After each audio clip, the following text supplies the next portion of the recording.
Voilà, mesdames et messieurs, bonjour et bienvenue dans votre émission Parlons Voix. Une fois de plus, nous avons pour vous comme invité M. Papi Tamba. Avec lui, nous allons parler de plusieurs sujets d'actualité, notamment des élections. M. Papi Tamba, bonjour. Bonjour, madame. Comment vous allez? Oui, ça va. Oui, M. Papi Tamba, on aurait appris que le pays va mal, sur tous les plans donc économiques, politiques et sur les plans sécuritaires. Qu'est-ce que vous dites quant à ça? Tout dépend de qui il est dit, dans quel contexte il est dit et pourquoi il est dit.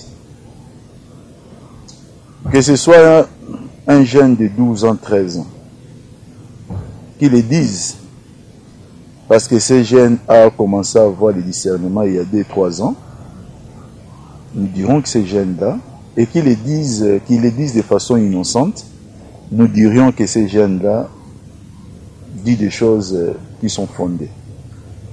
Mais que ce soit M. l'abbé Donatien Cholet qui parle pour le compte de la Cinco, qu'il le dise après les G7, après l'IDPS, parce que c'était pratiquement dans la même direction, et après certaines personnalités, notamment Moïse Katumbi, là il y a lieu de se poser des questions. Pourquoi?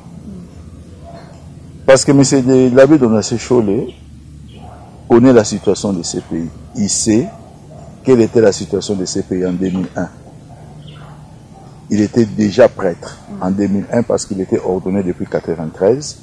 Il ne peut pas ignorer la situation de 1994. C'était dans ces pays, Madame Ritt, que nous avons atteint, alors que M. l'abbé Donatien Cholet était déjà prêtre, un an après son ordination, on avait atteint l'hyperinflation.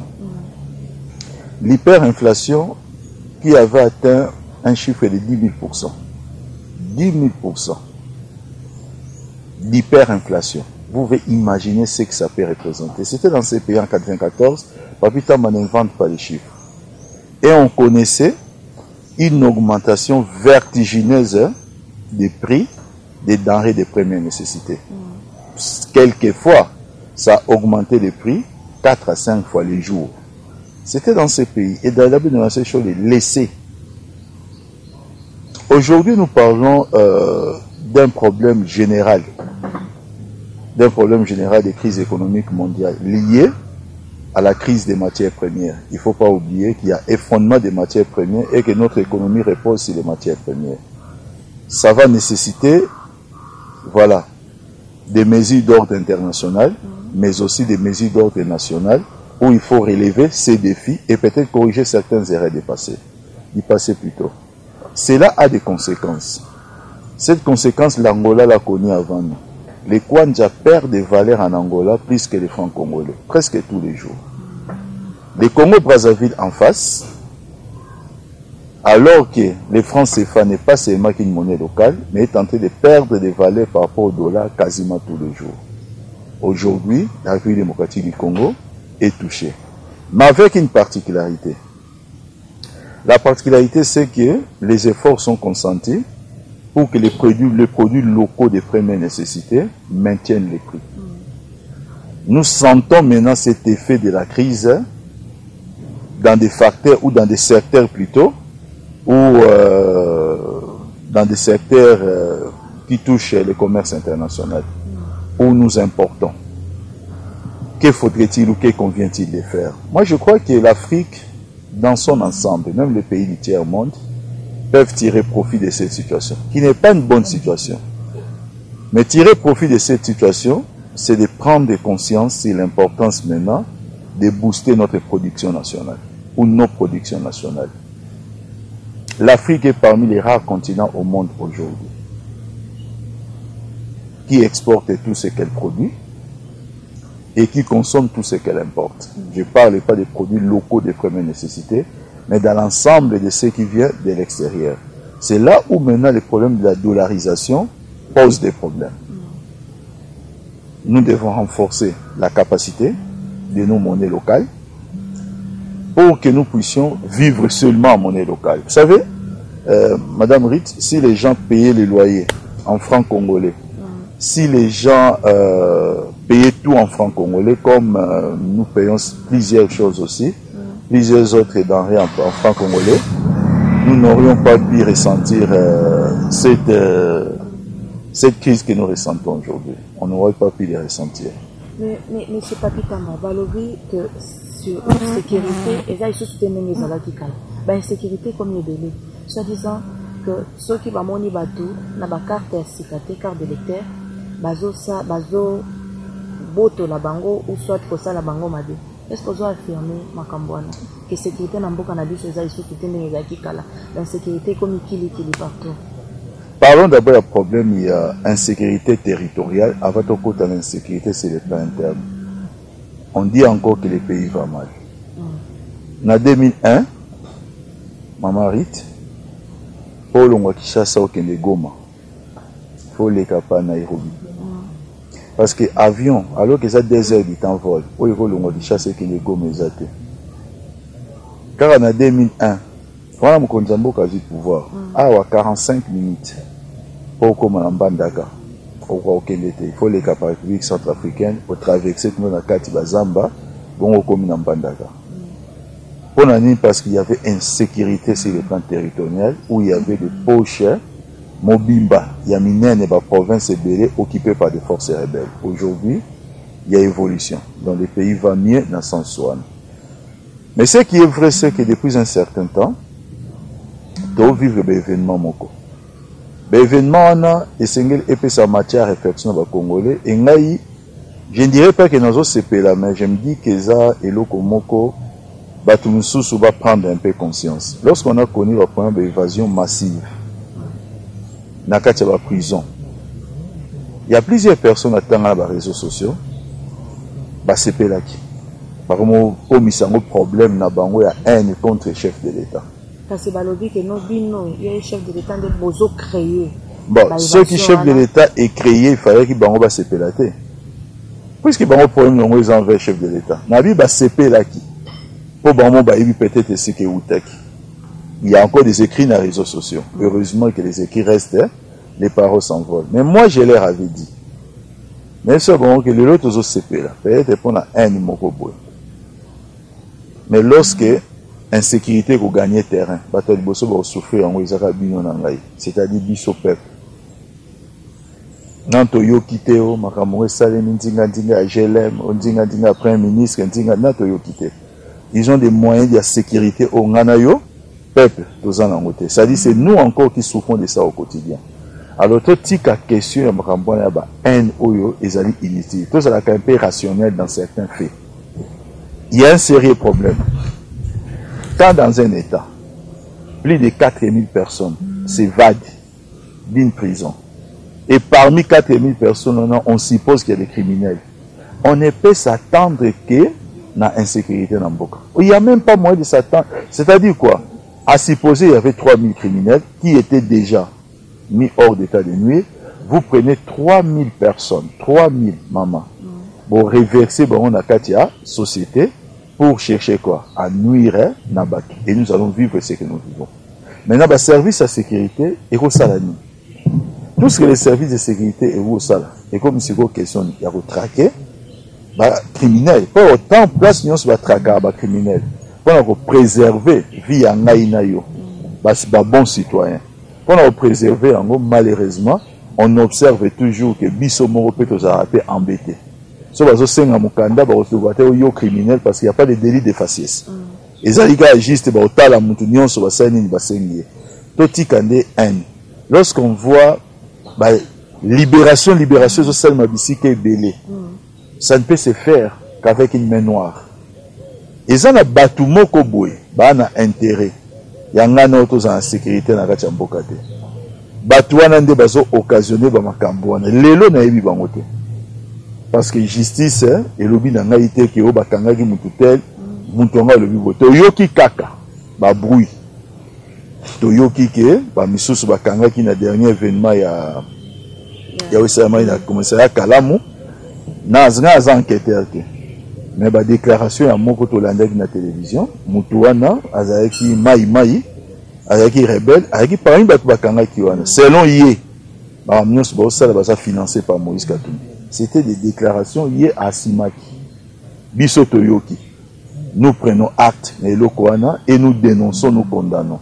Maintenant, justice n'est pas place wana et qu'on continue tina souka. Et nous allons avoir au moins toute la lumière par rapport à Yassige. Voilà. Monsieur Tamba, déjà, la CENCO appelle la population pour appliquer l'article 64 de la Constitution. Est-ce que vous avez vu ça? Oui, bien, toujours en français, la haine altère le discernement. Et quand nous sommes pour nous, tant que là, et je le sais encore jusqu'à aujourd'hui, mais des reprises, nous avons lecture très erronée de la Constitution. Alors que Baba Tomayele, ils ont les Kelanga, non, ils ont un discernement des commis altérés. Article 64, maman. Il faut faire battre un mot bafanda, surtout Baba Tomayele, le roi Basango. Au lieu de l'obaka, article 64, il faut battre un angote. Article 64, ils ont la D alinéa. Alinéa, il bosse le binyango. Et le but était, Congolais, Azali na droit, il y a qu'à s'opposer, à ça la résistance, tout ce que vous. Dans la moutounion, ce oyo, a une azwa pouvoir, à exercer en par quoi? Par la force. Et ça un exemple, parce qu'aujourd'hui, on parle d'un pouvoir, il y a régime mis en place. Et je exercer en par la force, il y a mis. Le pouvoir repose sur la Constitution. Mais toujours vivre et l'autre, respect à la Constitution. En appui, à arrêt à cour constitutionnel et en appui d'un dialogue entre les différents acteurs politiques et la société civile. On va se mettre d'accord autour d'un cadre consensuel. Alors moi, je suis en droit de me poser des questions au moment. Pour exercer par la force, comment? Et qu'on bâtisse la deuxième alinéa.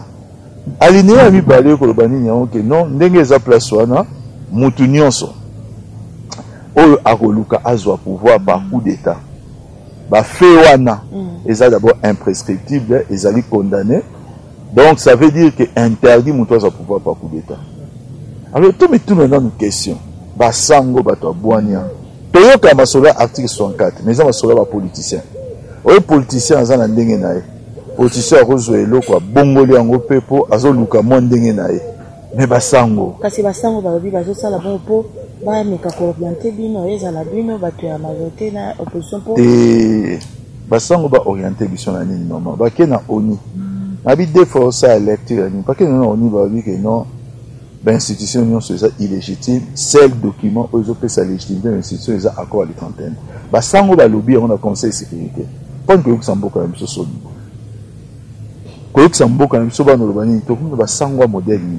Yango wana ezalaka eloko moko bah sango batika la côté ya biso. Alléluia. Amen. Oh nzoto ya Kristo tondimi yango. Oh bande ko bois obika ndengeza batikala na eloko wana wande mukamna bango bakota masola politique siko ndeko Papi Tamba déjà bande ko na biso opposition ba lobby était bino bokomi ko manipuler ce qui si je peux employer les termes corné nanga donc azana kana bino pour éterniser président de la République na pouvoir surtout pour ba élection ezalaté. Bon, moni, bande qu'on a vu sur balingue élection te. Le gars balingue élection te, et là on y balingue va diaboliser processus. Pour les autres, on a quatre processus. Ce qui mutumoko à la kisingai, maman.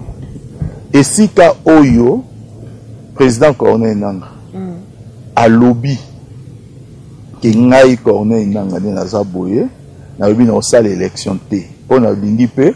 Tout ça l'élection il y a relaxement les autres ont un processus les autres ils allaient valider par tout le monde par la classe politique par tout ba yebike il faut que y ait une élection mais dans la préalable il y a un bengi processus dans le respect mingi et pas président Corneille dans un point moko lelo ba tuazo bosan lelo ba congolais ba bosan toi on a deux calendriers et c'est bima non appliqué. Calendrier liboso, babi est partiel. Classe politique est boyi yango. Pour les partiel et le bel élection d'ambo mais le bel élection n'y ont sauté. Makele babi tolingi calendrier ni global. Oui, biso na ba monde la classe politique to sakamité. Seni et Salini et produit biso calendrier nini global. Ba assorti yango il y a 22 ou 23 contraintes. Calendrier yango yo, mais tala ba contraintes aux en besoin yango. Maman, batu ba beta ma solo à l'aider calendrier on a lelo, bazali sous-souté. Ni premier ni deuxième calendrier. Président Corneille Nango Tanga Yaki, bazo bisame bimisa calendrier habité tététété. Wana bandel. Abinako bimisa calendrier té. Tous ça deux calendriers et ça limité. Pourquoi la bimisa un troisième calendrier au ça limité? Naza na posa ba condition ezala réuni pour ngana bimisa nini calendrier. Moni respect naza la mon panae et il est resté fidèle envers lui-même. C'est quoi la différence na oazo lo balelo? Oui, bah, condition où ils animent, où ils ont posé à la réunion. Alors, bah, dans un 2 mois, à Robimsa, calendrier de, il y a chronogramme d'activité, qui n'est pas calendrier élection. Aux Hollandais, il y a chronogramme, pas l'exabaté, pas la qui c'est sous ma contrainte. Mais pourquoi est-ce que le président Corneille Nango ne peut que le dire? Parce que maman, ça saute aux yeux. Les autres ont un processus d'enrôlement, adopté par tous les Congolais. Et ils ont comme ils puisque mingi na bateau va sala makelele bazo ozo quand même pas bazo soutenir procédure enrôlement ou bazo mobiliser bazo yoka bangote ba on va combattre processus surtout ici enrôlement ba yoko banda kasai ne na yoki ba banda le 25 juillet ne na yoki ce qui est sili processus en etika ni nyango il faut pas voter loi et robani ni que non fichier bimisi 45 millions d'électeurs exemple. Mais bah, 45 millions d'électeurs, il faut que ça va vote. Bon voter président Moko. Bon voter 500 députés. Bon voter 7 députés nationaux. Bon voter 728 députés provinciaux. Alors, bah, députés, bon voter, bon, aussi base de quoi? Élection présidentielle, ok. Congo Mobimbaka, président Moko. Mais côté, il faut 500 sièges. Donc, 4 sièges, en comment? Au but de bana côté, on a bana côté, au Bosangana, pour voter, les 2 personnes. Bana côté, bah, ben, loi. Il faut loi à la voter wapi na parlement. Or, ba député ba voter loi yango baza ba candidat potentiel. Bango ba voter loi, mais baza ba candidat potentiel. Oyo ni ba ça. Discussion. Na par exemple na monique base na ezalaka monga fula na ngaliem. Mais bino lobi ke ngaliem e kena kitambo. Ah te pourquoi ngaliem ko za monga fula te. Discussion na ko ngaba chipoter pour na nini mutu na mutu tirer c'est un peu ça le côté pervers. Il y a élection, il y a une photo de l'Obango. Or, les députés, ils ont une session. Ils ont plutôt la vacance. Après loi, après vote, il faut bon enrôler les candidats. Enrôler les candidats, par exemple, déjà, Moboulou, Ezakuna, na Kasai, et puis, l'opposition, le président de la République, Yemoko, Akita, qui na Kasai, et puis, à l'objet était, Kuna, qui n'est Koti. Quand bien même Azalaki Kakananda Kumoko Boy Abatamaki quelque part, il n'a même pas tenu de meeting, il n'a même pas parlé aux gens Boy parce qu'Abando Banga, Baroka Kitamsuko Bomae. En français, le quoi de Benga, les combes des ridicules. Les combes des ridicules. Kassai central, secteur Wanani, dans un discours, s'il était la nation, chef de l'État a déclaré comme étant zone opérationnelle. La zone opérationnelle, ça veut dire quoi? C'est une zone où déplacement na yo, na makambo nyonso, ils ont assujetti na service à sécurité. Pour préserver la vie à Batu. Ose à la président de la République. Service à sécurité et qu'on sur ba indication. Awa, talaboy, on se comporter boy. Oyebi awa na Kinshasa, jour moko il fallait meeting et salema. Il y a 3 candidats, leaders d'élection. C'est le gouverneur qui a interdit. Gouverneur interdit, n'a président de la République en fonction. Erwana, ben interdit. Pour l'année, et comme ben norme à service, il y a sécurité. Quand le chef de l'État va là-bas, il ne va pas le rôle à Kendaka hier pour aller faire des meetings. Il va donner des réconforts dans le service à sécurité, au bazo contrôler les zones opérationnelles. Pendant ça, nini. Pour que ça va au courage va continuer à évaluer les résultats. Vous n'avez pas tous les renseignements nécessaires. Il y a capacité à nuisance, il y a ennemi. et bino na kati ya zone opérationnelle bonibo réussi bo réunir ba foule bon monango wapi na États-Unis d'Amérique na France partout ceux qui au terrorisme est frappé obi ko liboso ba bi ba déclarer Nino Orange opération Vigipirate avec interdiction de la manifestation publique interdiction. C'est ce que veut dire côté c'est-à-dire président public azan à droite na zone opérationnelle yanga lo ba chaque fois ya ko réunir bato azan à droite politique hein maman ezape musala ceux qui muto éviter ayekola na lo bango mbale belé eza biloko msito mo yoka na mboka na biso oyo eza lokwa ba ngozwa biso ba komisa biso ba bazoba nazo ba susute le tomo yoka biloko msusu oyoki yango mitu oyo mutazo lo bango pe on rappelle français qu'on a se vanter moi je suis politicien moi je suis ceci au sogini ngona azolo le makambo ezana nzela ata mukete partout dans le monde partout kende le na France tant François Hollande a décrété qu'il état d'urgence par rapport à makambo de terrorisme yo bin na réuni bato sikatel un ba omono lo comme tel boma deso ngome ka police temto sani ayo kanga bin ayo sa meeting populaire et la zone opérationnelle maman. Il est soumis à des normes et à sécurité, il y a service à sécurité qui a les contrôles des zones de sécurité. Mais c'est pas tout à fait. N'engue ka ça ils ont créé biso ba problème pour na contrôler la population. Est-ce que c'est possible to kende na élection sans les Kassai? Pour qu'une élection sans Kassai, c'est impossible. Élection aux non inclusive. Et puis aux abats problème. Il faut partir avec les Kassai. Mais là où il y a quand même quelque chose de positif, c'est que l'autorité locale, avec les efforts qui étaient consentis, je vais expliquer que Kimi est Sessani. Kimi est presque ici, et Koti et que Seni et Kobanam Salaya enrôlement. Voilà les points positifs. Mais ceux qui Kassai, ils ont représenté 10% électorat. Surtout que 100 bango côté wana na élection. Vous savez quel est le résultat? Patmi baye bangote Seni et proclame résultat élection. Seni et proclame résultat provisoire. Cour constitutionnel de tant a vidé ba contentieux nyonso. Né a reprogrammer élection nini et plutôt résultat nini définitif. Or n'importe quel Congolais a un droit. Ceux qui va exclure dans le processus électoral, va exclure. Alors que voter, c'est un droit garanti par la Constitution. Ils ont le droit de saisir cours constitutionnel.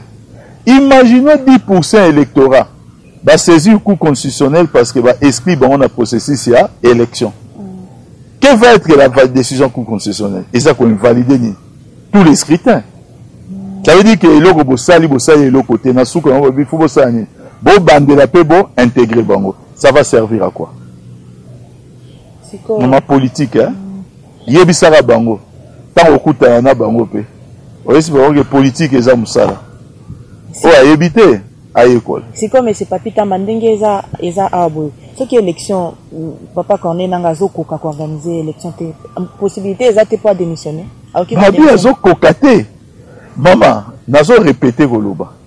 Tozana deux nigneux, deux étapes. Tozana processus électoral, na élection ekoya. Na processus électoral, les tozana étape ni, tozana étape ya enrôlement ya ba électeur. Papa Corné nanga assez enrôlé environ 33 millions à ce jour. Comment on va dire qu'il y a zo kokate dans bouti de 0 à 33 millions? 0 à 33 millions, ata yo moko mama. Et ça, la batou bazoluka ba saboter processus élection pour la raison mibale. Bazad prenne l'élection te, bazoluka bazwa pouvoir par la rue. Croyant que so ba kosi peuple au sanini a bengani pouvoir. Oiza bat même sur rassemblement o ya ngambo msusu, oiza contrôlé par Katumbi. Deuxième raison ba olinga processus électoral te, deuxième raison. Parce que bazar pour ça bayo kamboka monsieur kendaka ba dialogue gouvernement d'union nationale de base au pouvoir par les raccourcis. Non, biso la majorité présidentielle aujourd'hui cap sur les élections. Yambalo totika na gouvernement et fanda et même abstenir à l'élection. Tout longwana makambo ba gouvernement d'union nationale parti nyonso côté nyonso et l'axe force naé et pas le peuple. C'est quoi IDPS a lobby que bango bazoze la bino bokanis que non bango bazoze la le 31 décembre bango ba lobby que non bazoze les sous le 31 décembre pour faire partir le président de la République na pouvoir mais babandi ango déjà avant parce que c'est comme si bakopé sa bino importance moko boye soki bazeli kaka date wana le 31 mais bango basi babandi déjà. IDPS saisi pouvoir et plutôt et comme coexister bani coexister officiellement en 1982. 90 démocratisation au bout de ce pouvoir, IDPS c'est comment exister et le clandestinité et comme officiel. De 90 dit l'élo. Moussala IDPS sur les années. Comme menacé sur comme menacé. Président au bout, on en a prison. Moutoutel, boy. Ah boy, bon, c'est une distraction qui les amuse. IDPS a comment qu'on ça? Aza propriétaire, il y a peuple congolais. Mais ça fait 37 ans. Peuple Oba propriétaire à l'Andara Bangote. À l'Andi Bangote, il y a mouvement cybersif. À l'Andi Bangote. Peuple européen à l'élection P. Il y a Papa Tshisekedi ou azali leader na Bango. Ou azalaki plutôt. Limbisangai. Leader na Bango. Ati ozope pouvoir na élection. Alors, Ezaraka IDPS, Neba Mesana. Ouais, Romona qui yo, non beta, ouais, autant quoi na quartier, là bâtiment, yo, na ina mutu vieux mobo na ebi, a kateli oli, on le kawate, so l'équipe au moins m'emmener au sala, a jour me tout signer l'équipe eli, a petit à teti, c'est quoi IDPS pendenge bazana na bato opposition baboyi troisième dialogue, babi so boko organiser troisième dialogue, bo salango entre vous, une bato majorité pour bopona dauphin. Oyo a remplacé le gars de la République. Est-ce que Bayoki Bisso vendit tout ça, Botobi, tu as besoin de troisième dialogue. Bisso Tolobi, gouvernement est en place. Va mettre CNSA en place le plus rapidement possible. So va mettre CNSA en place. Na gouvernement, token de wapi. Naba, élection. Tout ça, la carte procédure. Tout ça, on a besoin de dialogue. Monsieur Anna Dobanabangwa, Hollanda la caméra. Bandeko bino batu bien ndeko biso Félix Antoine Chilombo nani susu bon tese na tanga et puis baso balongola ki kabunda yelo baso balongola ki na tanga mona tangi ndeko biso Moïse Katumbi na tangi Petelo Lumbi na tangi bango nyonso na tangi bino tous on a besoin troisième dialogue. OK, alors dans ce cas botika robeta masolo batu basengi opte Petro senga ngote alors botika skoko lo makambo to sengite. Tous la poste de la maponani. Et c'est autre chose clair. Ba comprendre la base que non message l'équipe mais siko to ceux qui va concernant dossier ya nani ya communauté internationale il y a enquête dossier on est ceux qui parce que babi apparemment tozo boycotter ngo RDC zo boycotter ba enquête wana. Et depuis c'est boycotter bozo ka ba dossier ngo zo volier tribunaux militaires pour jugement ça la ba condamnation c'est ça les mis déjà c'est que pour la deux personnalités au niwana n'engez appellation les enquêteurs sont sur place. Maman au moins il y a peut-être que ba mina biso na benga ba nègre à service et là ngaité Malcolm X a benga ba ndengwana ba nègre oyo pour ça li kamfu atinda hein ba nègre à service donc mundele azakuna patron yo papi tamba sala boy nde osali ba nègre à service on a maman lelo biso zo le bango c'est une période qui est comment révolue lelo toza à la majorité présidentielle nous battons pour faire respecter notre peuple ba solo oyo ke o mundele o balobi boye o ba sala boye wa peut-être tikela ngomba ndeko na biso mususwana bisote. Et bon, kasi ndeko papi tamba po ani bato balinga kaote. Nga bato balinga. Les gens ne t'aiment pas. O sekate hebisa biso pourquoi tu n'es pas aimé? Bato balinga kaote. So muto a vivre lokuta alinga vérité te. Siko o bandeko wana. Ba vivre kana lokuta à tout moment. So bolinga nga comment? Na repère ce exemple moko. Le 9 avril kaka awa. Ndeko na biso Félix Antoine Chilombo. Akosi, yenda akosi. La nana malamu. Awabi na point de presse lobby ngana kozala na population nani. Na kozala na population ya Masina. Na 10 heures. Na marche autorosal. Il y a les 9 à voyager. Oh, et bon, on marche, on se va préparer, oui, que va préparer. Tu vois, Nazol, oh, il y a Kala. Bon, bah, marche, tout ça. Nazol, bétané, solo, oh, pourquoi, bah, l'ingana, bon, bah, marche, c'est un baliboso, maman. Eh, bah, marche, Nabi, papa, moi, il s'est qui n'a marché pendant 27 ans. Abi, na Lembi. Na Lembi. Les lois, ça, l'équipe a oui, à Bruno Tibara, n'a pas qui a bêté les mabok. Eh, Abi, à Lembi. Dans bon, bah, bah, Lembi, 27 ans. Mais c'est quoi, yende mutakosi ye ndeko Félix Antoine Tshilombo ngana ye na lobby que non à voyager ngana lobby ni vérité babandi Twitter oh honte ces gens là bakosi que ngana tala makambo ebele bazo développer na lokuta ngana tika na ngakani bafingi mabe na bango tamba yako yeba ah mutoto finga ka loba une vérité limbisa ata biso ah témoin na ba éviter moi va changer ça bon ça va voyager talio oh bon dit makaka ke boko saki ngane la lobaki ni vérité so biloko ningwana ba olinganga comment le kuta elekimi ngana na mwinda place ténèbres ça ténèbres olinga et bon kasi concernant marche na bango au bazo préparer les 22 c'est quoi l'impact ya touro ya mbala e kozala l'impact que les gars au ba marche no so ba sala na po bazo préparer déjà ba série ya ba marche kala mingi te les 22. Oh, maintenant si yom te informer ngai hein. On y nga mona ebina nga ngote. Yom te informer, mais ça va ndenge na bango te exercice na bango. Na ebina nga ngote. OK, mais c'est Papi Tamba, siko to komi na suka émission na biso message nini okopé c'est pas la population, message nini okopé c'est pas batunyoso o bazolanda concernant makambo nyonso oyo ezoleka na mboka na biso ba élection, ba dollar ezo matakili kili donc message nini okopé ça. Non, message yana encore mon regard. Tolingara vérité, Petolandara vérité. Tozo déplorer mambo crise parce que et frappe na mututé, mutu mon côté, et frappe abiso tout. Mais à mondial. To souhaiter, to yokaki, Premier ministre Bruno Tshibala annonça qu'il va une série de mesures pour ramener dollars à 100 000 francs. Ce que le qui mesure à Nengewana, le sambo na biso années et salema. Mais en batumso azo sambe et salema kututé. So nazo senga batuana soki salemi to comment le groupe WhatsApp tongo nyonso la mukibo batio $1 komisa 70 $1 et komi boy soki bani ko kita ba yape batio $1 et komisa 30 $1 et komisa 20 ba yape soki ba yete to la bango to comprendre que bazot balingi misère à peuple congolais. Ça dit baluka kaka eloko o ezopesa peuple congolais pasi mais o ezopesa peuple congolais bolamu basani ni balingi yango te toza pe na posa pe to mona pe ba yela biso chaque fois pe ba image que $1 sani ni ekiti yango tozosela. Voilà, merci Papi Tamba d'avoir accepté notre invitation. Mesdames et messieurs, c'est déjà la fin de notre émission. Merci de nous avoir suivis. Je rappelle que nous avons eu comme invité encore une fois de plus M. Papi Tamba.